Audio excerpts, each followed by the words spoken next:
Hello there and welcome back to another video. I've been using this old Cisco network switch in my home server rack for a while at this point, but recently it's been giving me some issues. So today we're going to be replacing this switch with a different one, adventuring into the world of trying to quiet down X enterprise gear, and we'll end off with a little bit of extra troubleshooting on this old Cisco switch. So what have I chosen to use to replace this old Cisco switch? Well, I've gone with an option that I don't believe many other people end up going with, and that is a Juniper Networks EX3300-48P. This is a network switch with 48 1 gigabit per second RJ45 ports, all of which support PoE+, and it's also got 4 10 gigabit per second SFP+ uplink ports. It's a managed switch, which is really to be expected with something of this caliber, and I'm very interested to see what the CLI on this switch is like. I know that there are a lot of people who really like the Juno CLI, and I was thinking that it would be fun to learn to work with it by using this switch. Being an enterprise piece of gear, however, there is a massive drawback to this switch. It's loud.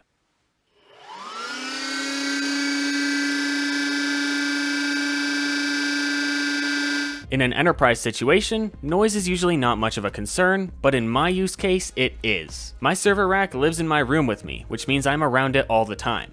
In fact, I even have to sleep in the same room as my rack, which means that the devices in it need to be quiet. Needless to say, this switch doesn't really fit the bill, at least not with the stock fans. I knew that this switch would be a loud piece of gear before I bought it, so I've got a plan to make it quieter that I'll start working on here shortly. But first, let's make sure that it turns on and responds to some simple inputs as it is. After I got the switch booted up, I used the small LCD that's built in, as well as the 2 navigation buttons to reset it to factory defaults. The factory reset went smoothly, and knowing that the switch wasn't completely DOA, I decided to change the fans before working on it any further, as they were already driving me partially insane. So, the plan to make this switch quiet involves these 2 Noctua NF-A4X20 fans that I bought. This switch has 2 fans in it, one on the rear of the unit that pulls air over the CPUs, and one that's completely inside the system to cool down the power supply. Changing out the rear fan was really simple to do, and after comparing the pins on the stock fan and the pins on the Noctua fan, I was able to determine that I wouldn't need to repin the fan connector in this case. Sometimes, network switches and other pieces of gear will use a different fan header pinout than the standard,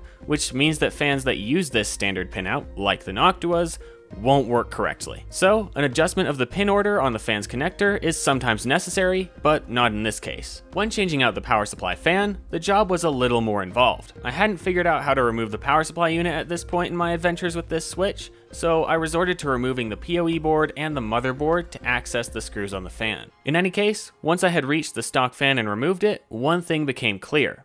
I'd either need some screws of different lengths to mount the Noctua, or I'd need some spacers. This is because the stock fan is a 28mm depth fan, and the new Noctua fans are only 20mm in depth. This means that we've got an excess 8mm of screw length, which in some cases could be managed by screwing the screws in further, which just pushes that extra length out the back of the fan's mounting points. However, in this case, doing this would only be possible on the top 2 screws due to the power supply's PCB position, and even then, I didn't like how close the screws would get to some of the components that are on the high voltage power filtering circuit of this power supply. So I had a couple of options at this point. I could either cut the screws with a hacksaw, or I could make some 8mm spacers to put between the screw heads and the fan. The hacksaw method would have been the cleanest option in my case, only because I didn't have any screws on hand that were the right length already, but I was also reluctant to make any modifications to any parts of the switch that couldn't be easily undone. I didn't want to make any permanent changes to parts of the switch yet, because I wanted to be able to easily restore it to its stock state in case something didn't work out and I wouldn't be able to use the switch after all. After exhausting all of my supplies of parts, I found that I had no small tubes with a 3mm internal diameter to allow the screw shaft to pass through. Conveniently though, I have a 3D printer that I can use to make some small spacers which will have the perfect diameter. I took a couple quick measurements of the screw shafts, heads, and the fan depths and began modeling some simple tubes in Fusion. Now in this case, 3D printing some spacers is a little bit overkill, but when modifying hardware to better suit your specific use case, sometimes custom parts are required to make a clean modification. And if you're like me in that you find yourself modifying hardware relatively often, having a good method of getting high quality custom manufactured parts can be vital. That's where the sponsor of today's video comes in, PCBWay. PCBWay is a company that provides high quality custom manufacturing services for reasonable prices. Whether you find yourself needing a custom PCB to connect some components together, or a mechanical component to mount a piece of hardware, they've got your back with expansive manufacturing capabilities. Their offerings of custom PCBs, 3D printed parts, CNC machine parts, and even more are great quality and can be an invaluable resource in several projects. Also, if you're a designer, they've currently got a badge design contest for their 10th anniversary going on, and the winners can earn some great prizes. Check out PCBWay and their services at my link in the video description. Well, it looks like the two fans are nicely mounted now, and all of the main PCBs are reinstalled, so it's time to test out our hopefully silenced switch.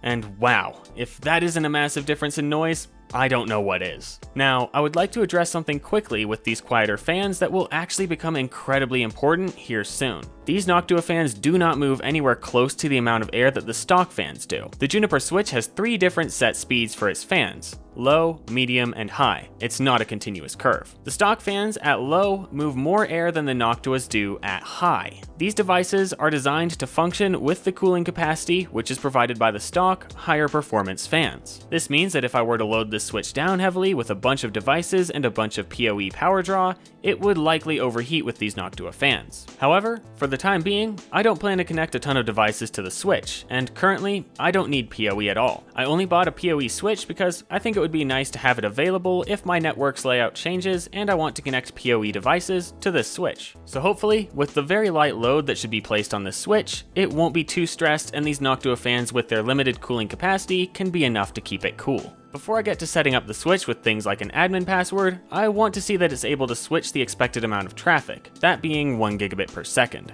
In theory, the switch should just work as a basic dumb switch right now because it's been reset to factory defaults, but not configured with a new configuration. After connecting my laptop to one port and another port to my router, I ran a speed test and saw good download speeds and standard upload speeds for my provider, which means that this switch should be performing pretty much perfectly with no weird bottlenecks. But before I move on from this, there is another thing that I want to test while I have this all set up on my bench, and that is whether or not this switch will play nicely with this generic 10G Tech 1000 base T SFP transceiver. I just happen to have this on hand and want to know if the switch will play nicely with these generic transceivers for future reference. After plugging in my router's uplink to the SFP and then plugging the SFP into one of the ports on the switch, I left my laptop on one of the RJ45 ports, and the speed test results indicate that the switch takes no issue whatsoever with this transceiver. With that done, I navigated through the menu options on the switch's inbuilt LCD to select the easy setup option. I then followed the prompts on the LCD and was able to access the web UI of the switch. I'm aware that JWeb isn't regarded as a great web UI by many people, but I've never touched the Juno CLI and don't trust myself to get the initial configuration set correctly through it because of that. So I'm going to use Easy Setup and JWeb for the time being. I had to set my laptop's Ethernet port, which was plugged into port 0 of the switch, to a static IP of 192.168.1.100 with a subnet mask of 255.255.255.0. The last number of the IP can be almost whatever you want. I just use 100 because the default host ID of most devices is either a 1 or a 254, and 100 doesn't conflict with either of them. In the case of this Juniper switch, the host ID of the default management IP is 1, meaning that the switch's IP is 192.168.1.1. Really, the only thing that's important here is that you don't use the same IP on your computer as your device is set to, or they'll conflict, and it won't be a fun time.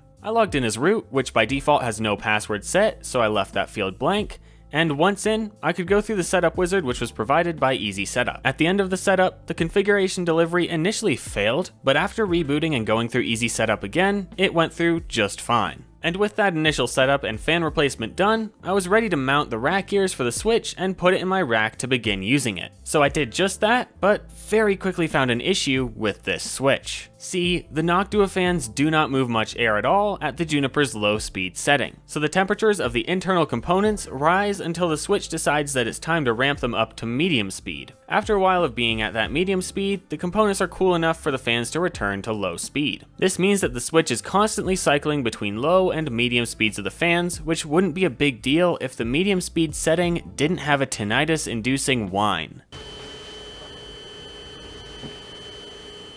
The fan headers in this switch are voltage-controlled headers, which only have 3 pins: 12 volts, ground, and tachometer signal. Though these headers are voltage controlled, they oftentimes use PWM to control the voltage of the header, which is different from PWM fan control. A PWM fan or fan header that uses a fourth pin to send a PWM signal out to the fan sends a small, logic level PWM signal to the fan's chip on board, which then uses that signal to control the fan. All the while, a full 12 volts is being provided to the fan. However, in this case, since we're dealing with voltage-controlled headers, there's PWM switching circuitry built onto the motherboard that turns on and off the 12-volt pin of the fan header repeatedly. Adjusting the on time of this 12-volt pin adjusts the average voltage over time that the fan will receive, and therefore adjusts the fan's speed through voltage. If you want some more details on PWM, I have a video about it on my channel. The issue with this is that when the frequency that this PWM signal is running at is poorly chosen, or the fan's header circuitry is just designed in a less than perfect way, this constant powering on and off of the fans can make their motors buzz. This is exactly what's happening at the medium fan speed on this switch and is why this whine is noticeable. Off camera, I probed the fan headers with my oscilloscope and the PWM frequency that was chosen was around 1.5 kHz. That's a frequency that is comfortably within the human hearing range, and it's likely that the motors are buzzing around this frequency. This is a reason that PWM frequency matters significantly, especially when dealing with motor control, as you don't want a super loud motor. So at this point, it was clear that I needed some way to stop the motherboard from making these fans whine. Clearly, low speed with these fans is not enough to keep it happy, considering that it is ramping the fans up. Medium speed has a whining issue that means we can't use it, so if pinning the fans to full speed is an option, that might be what has to be done. However, after researching online for a while, the only things I could find in regard to locking the fans to full speed in an EX3300 switch were these blogs about installing Noctua fans and then powering them directly off the power supply's 12-volt rail to lock them at 100% speed. I figured that this might as well be worth a shot, as these Noctua fans seemed pretty quiet at full speed when the switch was booting up. Plus, I figured that the closet door this server rack sits behind would likely be enough to block out the small bit of audible noise that the fans would produce at full speed. So I gave the mod a try. This mod involves cutting the 12-volt and ground wires at the fan connector, but leaving the tachometer wire still attached. This means that the connector can still be plugged into the fan header, and therefore a tachometer signal will still be accessible to the switch's systems. This should mean that the switch can still see its fan spinning and not spit out any fan errors because it thinks that its fan has failed. And because it won't be sitting constantly throwing a fan alarm, it will be able to throw a meaningful and helpful error if a fan does actually fail.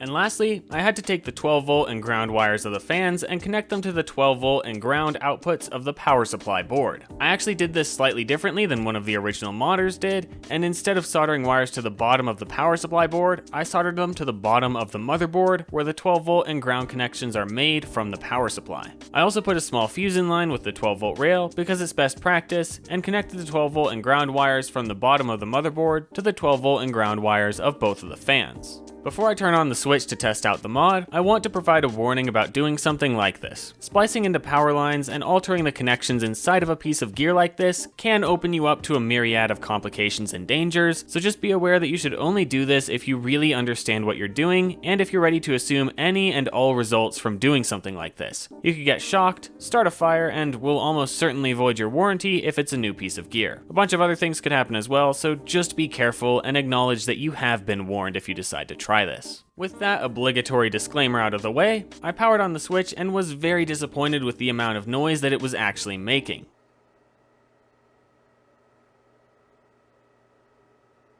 It almost seemed like the fans weren't truly running at maximum speed on the fan headers because they were louder at full speed now than they were at full speed on the motherboard, or at least they seemed to be. Though these fans are still miles ahead of the stock fans, they were no longer silent. It wasn't looking good for this mod, at least with my specific use case. I need this switch to be really quiet, not only because I'll be listening to it all the time, but also because I sleep and do a lot of audio recording in my room with sensitive microphones. And most of my recordings don't have a pulsating whine in the background as a requirement. In fact, usually that's listed as a detriment. However, I still installed the switch into the rack temporarily to see how it would sound behind closed doors and when it was mounted securely, but the noise was just past the line of acceptable and I couldn't be happy with it. Determined not to give up, I placed small sets of resistors in line with the 12-volt wires for each fan. I used two 100 ohm quarter watt resistors in parallel, which effectively creates a 50 ohm 1/2 watt resistor, which is an exact match of the resistor that's used in the Noctua low noise adapters that they ship with these fans. Now, I really don't care to spend much more time on this full speed mod segment, so I'm going to cut to the chase and tell you that these resistors made very close to zero difference, and the switch was still too noisy. So I decided to scrap this full speed mod and take a different approach to the whole issue of medium speed being a noisy nightmare. Instead of trying to avoid the fans having to run at medium speed, what if I instead try to make a device that will quiet down the problematic electronic noise that's present at medium speed? As I mentioned earlier, the switching frequency of the fan headers was 1.5 kHz. I could use a small circuit known as a low-pass filter to block out any electrical noise above a certain frequency from reaching the fan, which would theoretically stop the buzzing. And after a while of trial and error with my function generator and an RC low-pass filter calculator, all of which was done off camera, I had my prototype. This is the super rough prototype of the circuit, which I spliced into one of the low noise adapters I was given with the fans so that these filter modules could be modular and removable. It's a bit of a challenging thing to solder up and keep from shorting out, as the capacitor has to go across the fan's power and ground wires. So excuse the poor quality of the currently falling apart prototype, because I'll be doing this better here shortly. Basically, all this little circuit consists of is a 33 ohm resistor in line with the 12 volt line. Then, on the side of the resistor that's connected to the fan's power input pin, there's a 10 microfarad capacitor connected between that pole of the resistor and ground. This circuit has a cutoff frequency of 0.4823 kHz, which you may notice is a lot lower than the frequency that the fan header switches at. Why would I go with something that's so far below the switching frequency when I could have gone with something that's got a cutoff frequency of, say, 1.4 kHz, which would only need an 11 ohm resistor and therefore take less power away from the fan? Because remember, the resistor is in line with the fan's power line, so there will be power dissipation and therefore fan speed lost through this little circuit. Well, the cutoff frequency of a lot of low pass filters is defined as the frequency at which a 3 dB reduction occurs. In our instance, a 3 dB reduction in the 1.5 kHz PWM wave is not enough to make the motor whine inaudible. So, by choosing a lower cutoff frequency, the 1.5 kHz frequency we're dealing with is further down the roll-off of the filter and will be reduced a sufficient amount to be inaudible. With the design figured out, I cut out some small pieces of perf board to place the capacitor and resistor on for a cleaner install. I could have used a custom PCB for an even more compact device, but with a single capacitor and resistor, it would have been overkill. Also, for the record, the same warnings I gave when I did the full fan speed mod apply to these low pass adapters. Anyway, after creating the board and splicing it into the 12 volt and ground wires of the low noise adapter, that is, after removing the low noise adapter's resistor, I put some heat shrink over it and my low pass adapter was complete. I made a second one for the second fan as well, and after double checking them to ensure that the resistances looked right and that there were no shorts, it was time to give them a test in the switch. Hopefully, these would allow the switch to have its fans switching between low and medium speed without that annoying whine. I powered on the switch with the fans and low pass adapters installed, and the whine that used to be present when the fans were spinning at their medium speed was completely gone.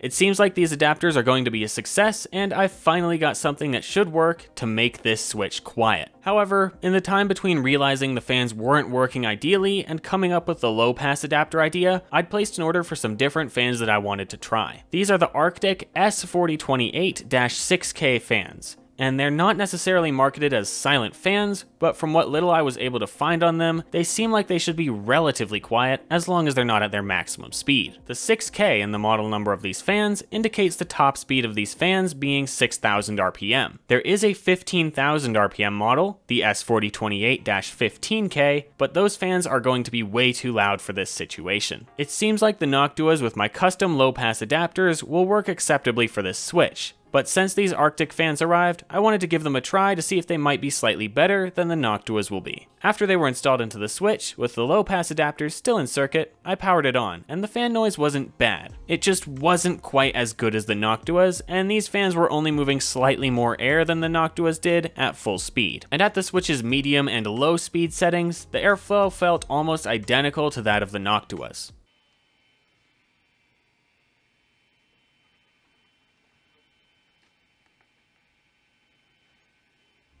I was somewhat hoping that these fans would move enough air at low speed to not have to ramp up to medium speed when the switch is running, but that won't be the case. But thankfully, I thought I had a solution with the Noctuas, and so I put them back into the switch and threw the switch into my rack. After letting it run for about 2 days though, while being heavily monitored because I was trying to perform an extended length temperature test, I found that there was a big issue. I'm gonna go ahead and let Live Audio Me take it from here.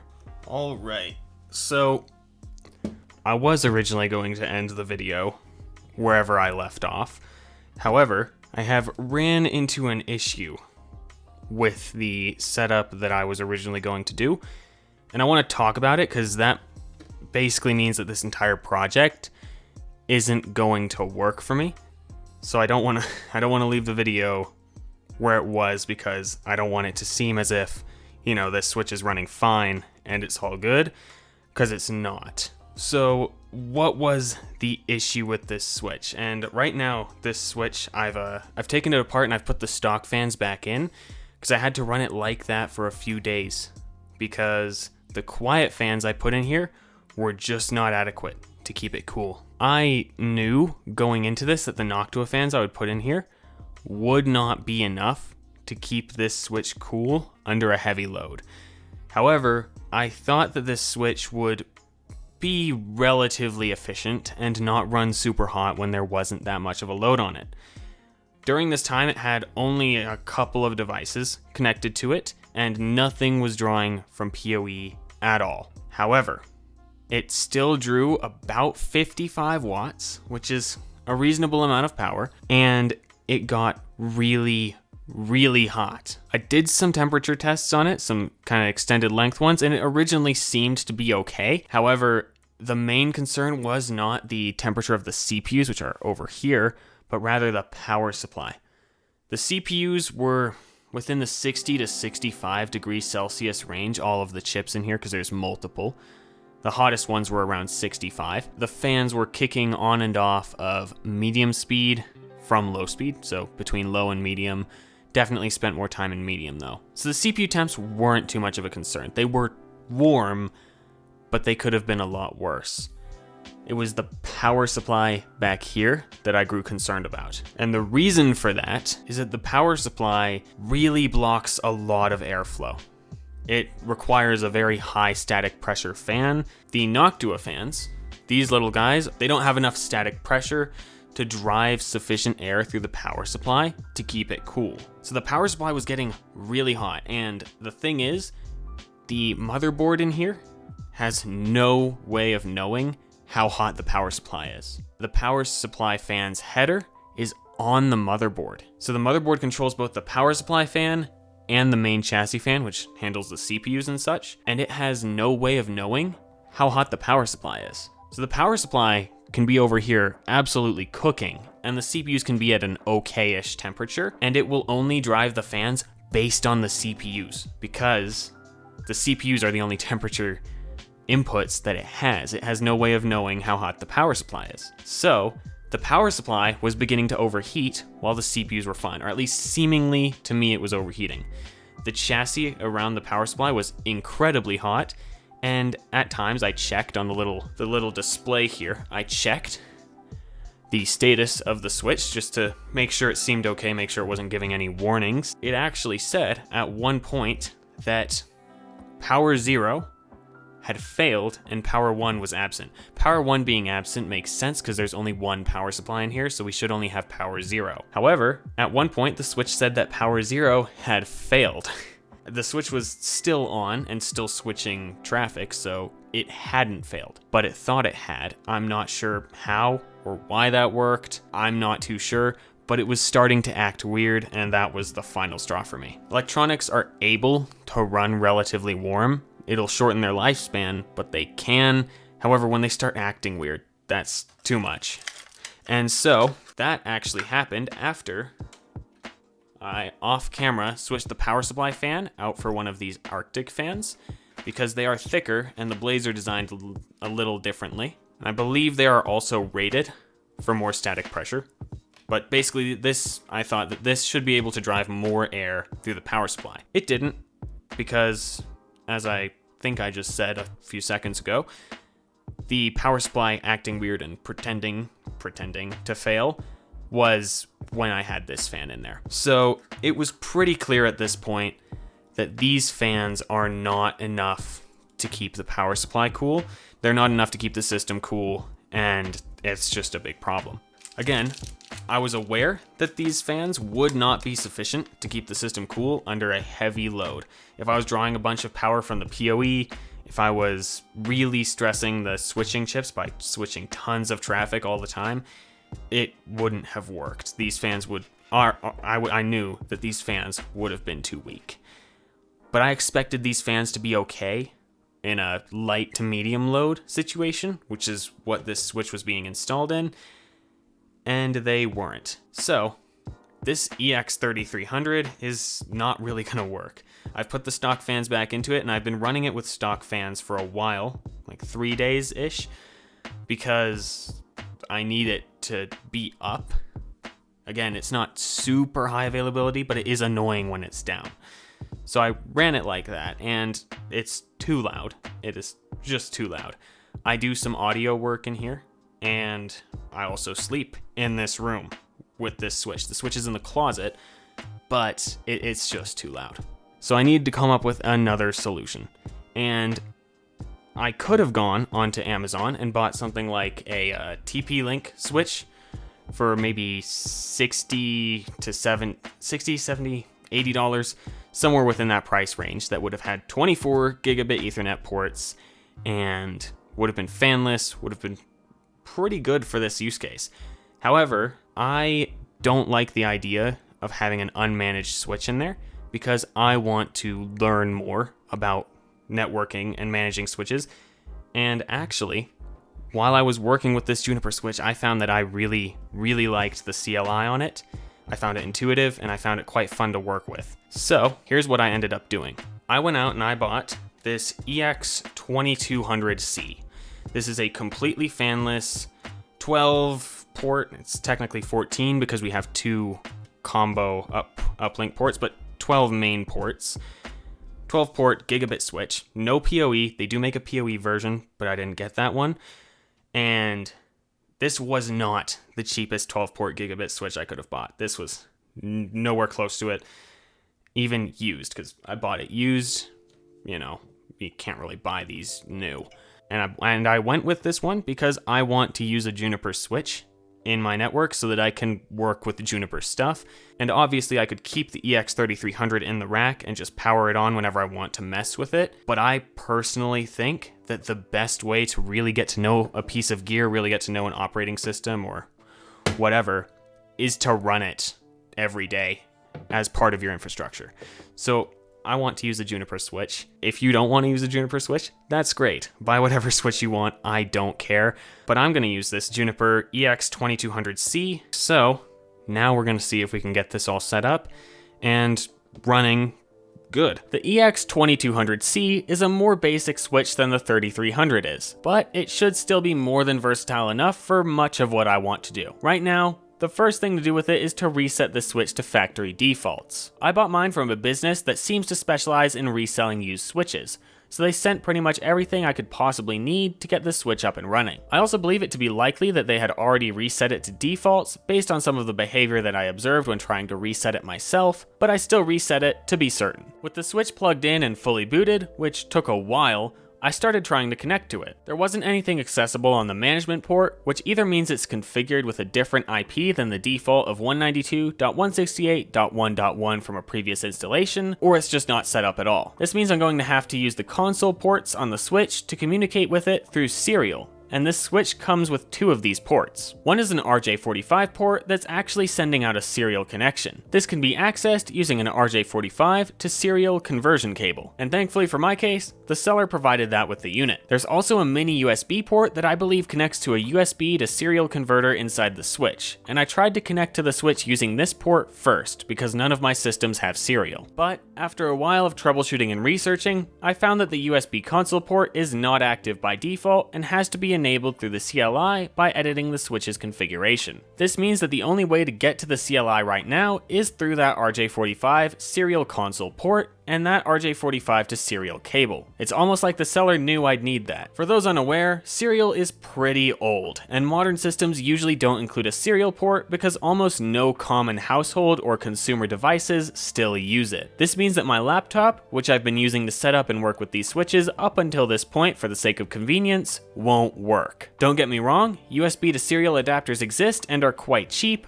but this project has been going on for too long and I don't want to wait for another thing to arrive. So, my solution to this is, possibly to the surprise of some of you, not janky at all. I work with a lot of older hardware, and most of this older hardware that I work on has serial ports on it. So, I grabbed my Optiplex 7010 testbed system, which has an install of Windows 10 on it, and plugged the switch into the serial port that's on the back of it. After firing up the system and opening PuTTY, I punched in the default settings for the serial port on this switch. These settings are available in the manual for this switch, but I'll tell you what they are right now. The baud rate is 9600 with 8 data bits, 1 stop bit, no parity, and no flow control. Then, ensure you're on the right COM port, which I found through Device Manager to be COM1, and connect. At first, it seemed like nothing was happening in the newly opened terminal window, so I decided to try sending something to see if I could get a response. I sent the word test and then was prompted for a password, which indicates I was actually at the point where I had to provide a username. I just didn't realize it. In any case, the serial connection was clearly working, so I aborted that attempted login with either escape or Control-C. I can't remember which one worked, but I was finally at a point where I was being asked for the login. Hoping that there was no root password set and that I wouldn't have to figure out how to do a password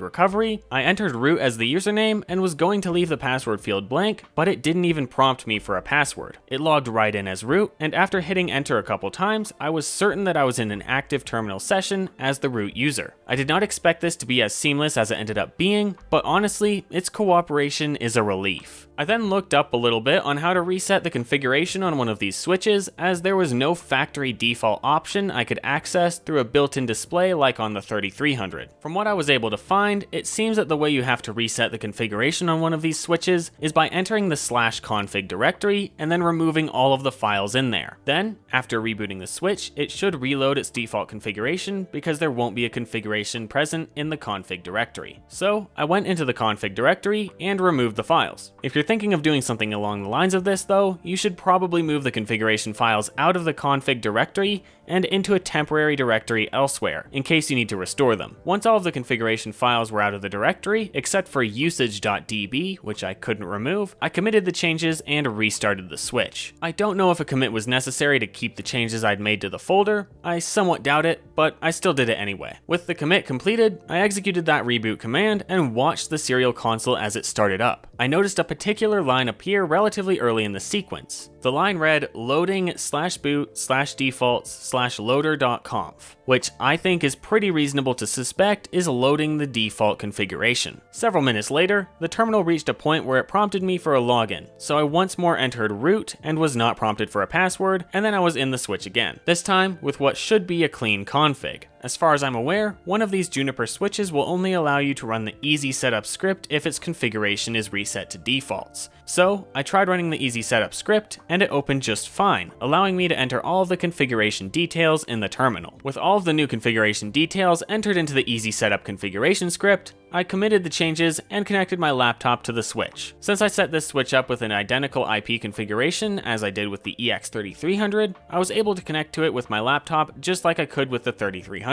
JWeb was working, and I could log in and manage the switch through the web interface, which at this point in my knowledge of Junos is pretty critical. After shutting down the switch through the terminal, I disassembled the setup with the testbed Optiplex because I was done using the serial port on the switch for the time being. And now it's back to live audio me for a little while to explore the hardware of this switch in a little more detail. I'm not gonna lie, I feel pretty cool after doing that.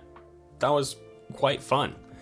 That is my first time ever using a serial port on a computer, or on a device like this. I've used Serial with Arduinos, but that's the extent of my experience with that interface. We got this all reset. It's configured the way I want it to be configured, and it should be ready to be deployed into the rack, and then more advanced configuration in terms of the actual switch management features can be done after that. The main important part right now was getting stuff like the root password set up, getting it reset to defaults, all of that stuff. And so we're almost done with this, but I want to see what this looks like inside. Hopefully we don't break anything, but I'm curious as to what's inside this switch, so we're gonna find out. To me, it seems like they've used this top panel as a heatsink. I think I mentioned that earlier. So let's find out. Hopefully it comes off easily. It's thermally bonded to some things, so we're gonna be kind of careful here. It doesn't necessarily seem to want to come off. Let's see. It does not want to come off, and it seems to be stuck to the CPUs. Yeah, it appears to be stuck to the CPUs. And because of that, I don't really want to pry on this too hard, because I don't want to risk bending the motherboard or damaging the CPUs in any way. We're going to try a little more, but we might actually not get into this. We made it happen. This is a thick piece of aluminum.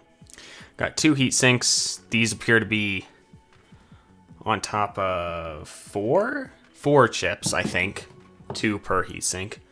And those are the chips that control the ports. I'm not sure if those, I think those are network interface chips. I don't think they're switching chips. I'm pretty sure this is this. I'm not sure how switches work inside. I'm not going to pretend I know what I'm talking about when it comes to the topology of what each chip is and what it does. I know that these ones are the ones that are connected to the ports, though. And I believe these are Ethernet magnetics, though I'm not 100% sure. Pretty standard, dinky looking power supply, because it's not a PoE switch, so it doesn't need a big, massive one. Because you saw in the Juniper, well, they're both Junipers, in the EX3300, there was a giant power supply. That was actually a 900 watt unit, I found out. It's a pretty powerful power supply. My computer has a 1000 watt unit. It's not far off from how many watts that power supply could do. But yeah, this is clearly, I don't know how many watts it is. It's probably less than 50. That is what it looks like inside. There's actually not that much. There's really not that much to see here, especially in comparison to the EX3300 that had a lot of guts inside of it. This, you know, it's obviously missing the PoE board, and we have less ports, less SFP uplinks. We don't have SFP plus. It's just regular SFP. No PoE, so no crazy power supply. No fans, of course. That's the reason I bought this one. But yeah, pretty interesting switch inside. After reassembling the switch, I mounted the rack ears and put it in my rack. I then hooked it up to all of the devices and made the final setup changes to get it working perfectly. I don't have any footage to put with this part here, but would actually like to note really quickly that this 2200C did not play nicely with that generic 10G Tech transceiver, unlike the 3300. The 3300 took that 1000 base T transceiver and was able to use it just fine. However, this 2200C with its 1 gigabit per second SFP ports refused to work with this adapter, which I find a bit odd considering that the 3300 did. Anyway, let's wrap this video up now by taking a look at the Cisco to see if its behavior has changed since I identified that there was an issue. When I found the Cisco misbehaving, I tried everything that is shown in these next few minutes of video. However, the Cisco was exhibiting slightly different symptoms, specifically that it was still having problems even when connected directly to the router, which I didn't observe when filming this clip you're about to see. So, now that everything is pretty much back to normal, let's see if we can figure out anything with this Cisco switch. I'm gonna run over what I've already tried, because there are gonna be a few things I'm gonna skip here. I have already tried using that little pinhole there. I've already reset this. Full factory default, didn't change anything. And I've already, you know, tested different clients, used different ways of connecting it to the internet, connecting it to the router. There's something wrong with this, because this is the only variable that has stayed constant throughout all of my other troubleshooting. So there's clearly something wrong with this switch. So I just want to show you what's going on with this. If anyone here has an idea of what could be wrong with this switch based on what I'm about to show you, please provide it, because I would like to know if there is a way to get this up and running, because it could be a good switch to have as a backup. All right, so here I have WAN connection. This connects, or really it's still LAN, but this connects to the router. This will connect the switch to the internet. We're just gonna plug that into that uplink port right there. And we're also gonna plug the switch into power, because that might be important for getting it running. Flashing system light, so it's gonna boot up. This one boots up a lot faster than any of the Junipers. The Junipers boot up in like, the EX3300 takes about 3 minutes to boot up. The new one takes like 8 minutes. It's really long time. That's likely because they have a more powerful or complicated OS, I'd assume. I'm not sure. But yeah, we'll let this boot and then we will connect a laptop and run a test on it. All right, the switch is booted because the system light is solid green. That really took not very long. But I'm gonna plug my laptop here into port 1, and I'm gonna run a speed test. I'm gonna run this off camera because I don't wanna give editor me a ton of blur work, but I'm running it right now. It's taking its sweet time to connect. And we have gigabit. This was not happening before. This didn't happen in the past week. I don't know what's changed.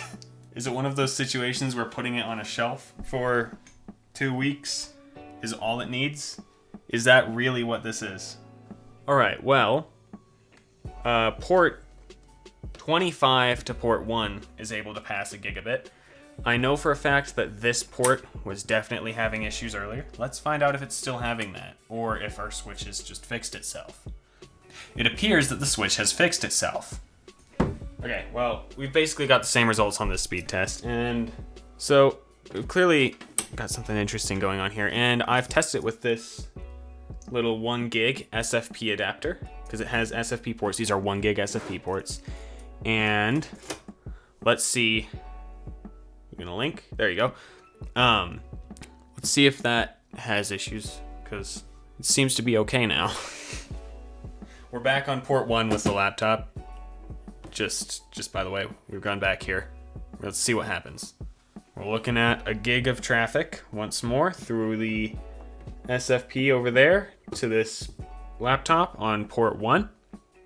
Very interesting. Okay, I usually used port 26 on this switch when it was in my rack, just because it made a cleaner cable run. So let's see what that does. I know you can't see it. I'm trying to give editor me a break here again, because I don't really want to have to blur all of that in post, but we have gigabit speeds on the laptop right now in speed test.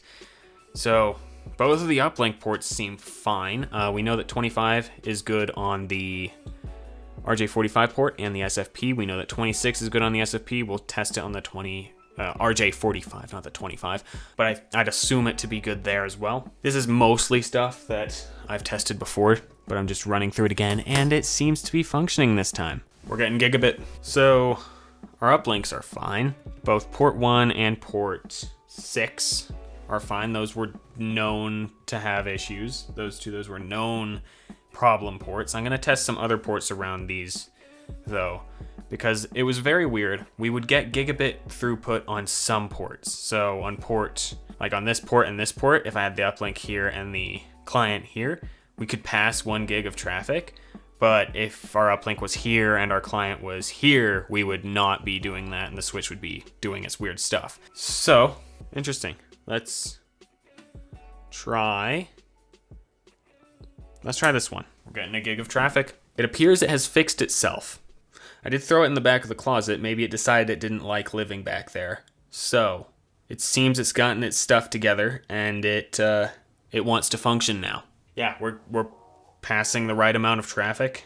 It's behaving as expected. I think the more likely explanation, other than it didn't like being in the back of the closet because it's not a sentient being, is that maybe there were some capacitors in here that just needed to completely drain, because it needed a hard reset of some sort. That's, I think, the most likely scenario. I had tried unplugging this and leaving it for like 12 hours, like overnight, and then plugging it back in, and it still had the same issue. But now that it's been sitting for 9 days or something in the realm of that, it seems to be functioning just fine. Exactly why? That's my best theory. I have no other idea as to why it would do this. But electronics will do this sometimes. They will sometimes just start working again after a week or two. So it appears that I have a good backup switch. I'm not going to complain about that. But that is a little bit of a bummer that I went out and spent a bunch of money on some new Juniper switches when really all this needed was to sit for a week or two. Now, I guess I could argue that based on this thing's history now that it's made for itself, it wouldn't necessarily be a reliable switch to use 24/7 in my rack. 940 down on the laptop. Yeah, that's a good amount of traffic. So one thing I am going to try though is I'm going to run the uplink into I think it showed up earlier in the video by this point. I have no idea. I haven't edited it yet or scripted it. But this is a little 2.5 gig switch that runs in my rack. Uplink comes in here from the router because I'm on a 2.5 gig port from the router. This is my main computer, NAS, my editing computer, and then this one passes through to here with a 1 gig link, and this link was always running at 1 gig, so this isn't running at 100 megabit or something. I checked that, don't worry. So I'm gonna try running the uplink into this port and then out of this port and into this switch and see if the issue appears again. Because if so, it's either an issue with this switch, or just an incompatibility, which shouldn't happen, and it hasn't happened for, I mean, these two had been running together in the rack for about a year, so, you know, and this issue has only occurred recently, because they were always fine before this. I'm not sure what's up. I'm gonna hook this up and test that out. Let's see what happens. All right, so we have, just for reference, we have 2.5 gig link on the uplink port of that Netgear. I can't really show you because it's in a bit of an awkward position to show you, but you're gonna have to take my word on that. So I'm gonna take this cable, this is still our uplink, still yellow, and let's do, what should we do? Let's just do port 25 on the RJ45.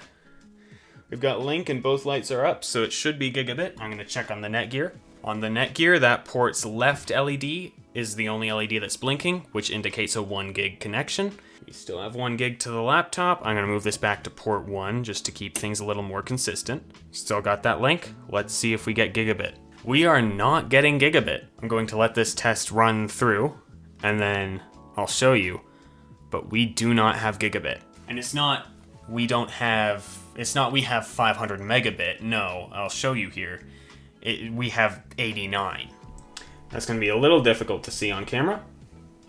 So we don't seem to have a bottleneck on the upload, but our download is unhappy. And here's the thing, and I kind of noticed this a little bit. The times that this switch would work, the few times that this did work properly, were when it wasn't going through the Netgear. I'm gonna be honest about that.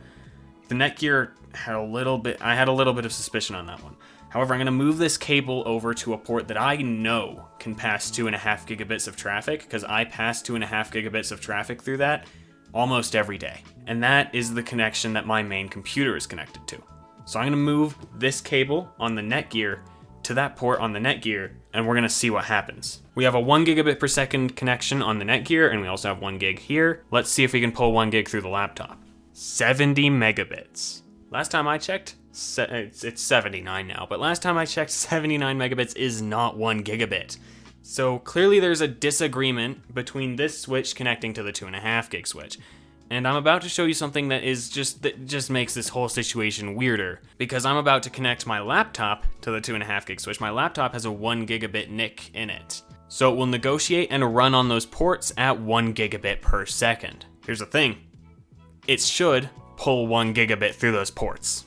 You can see I have no link on here because I've disconnected the Cisco, and I have my laptop connected to the Netgear on port 5, which is usually the port that connects here. Sorry for that noise, that was a little notification. So, in theory, we should see a gigabit on the laptop. I'm expecting to see a gigabit because the Netgear doesn't seem to have any issues.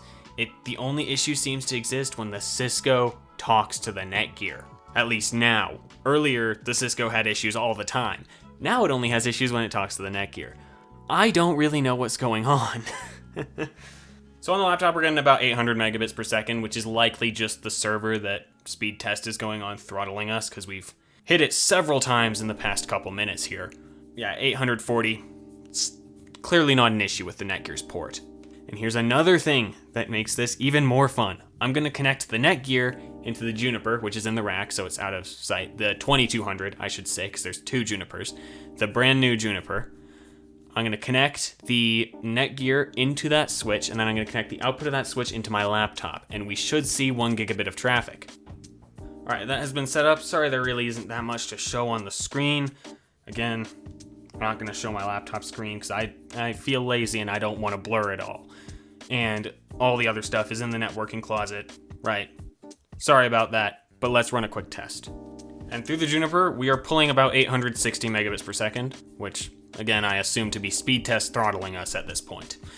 Our upload speeds also look good at 240 megabit per second, right? So the issue, and before I go past that, I should note that the exact same behavior was noted on the EX3300.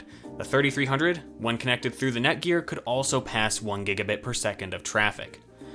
So, there is clearly an issue with the Cisco talking to the Netgear now.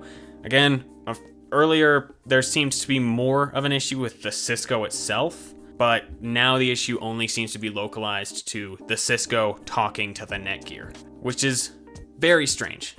Very strange. I haven't seen anything like that before. The Cisco and the Netgear talked just fine for a long time. They didn't fight. They didn't have this weird 89 megabit per second, 80 to 90 megabit per second bottleneck that they do now. I don't know what's changed. I don't know what's developed. I factory reset the Cisco. The Netgear's an unmanaged switch, so it doesn't have a reset. And now they've just developed this hatred for each other. They don't want to talk to each other anymore, which is very, very weird. If you have any thoughts on that, please share them below because I am completely confused at this point. In any case, I believe that is all I have for you today. So I hope that you were at least able to enjoy this video and maybe even learn a thing or two. I hope to see you all next time. Goodbye.